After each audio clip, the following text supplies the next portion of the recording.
Bien-aimé, écoute, ne jalouse personne ici-bas.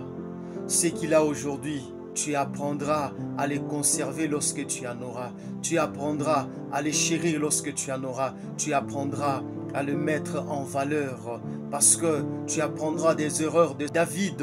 N'a pas voulu être roi parce qu'il a vu Saül régner, alors que David avait l'onction du roi. Bien-aimé, David a appris des erreurs de Saül. Lorsque le temps était venu, il est devenu roi et il a conservé sa royauté.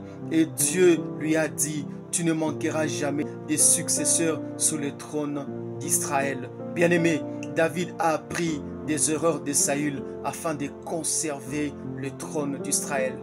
Bien-aimé, c'est lui qui est plus grand que toi, c'est lui qui a ce que tu n'as pas, ne sera jamais ton ennemi, mais tu apprendras de lui afin que quand le temps viendra, tu peux conserver ce que tu auras demain.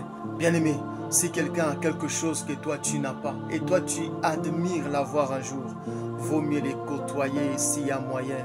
Mais si tu les hais, cela veut dire que quand tu auras aussi ce que lui a aujourd'hui, tu vas le perdre le plus rapidement possible parce que tu n'as pas appris à celui qui a eu avant des erreurs qu'il a commises ou des qualités qu'il a pour conserver ce que Dieu lui a donné. Lisons.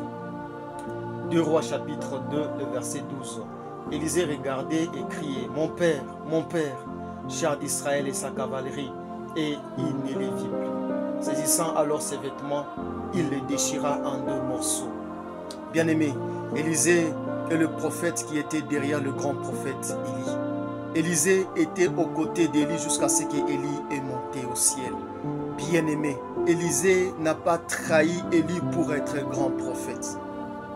Mais il a appris d'Élie et plus tard il est devenu grand prophète. Bien-aimé, David n'a pas trahi Saül pour être roi, mais il est resté aux côtés de Saül et il est devenu un grand roi. Tu acceptes la grâce de l'autre, tu sauras aussi conserver ta grâce.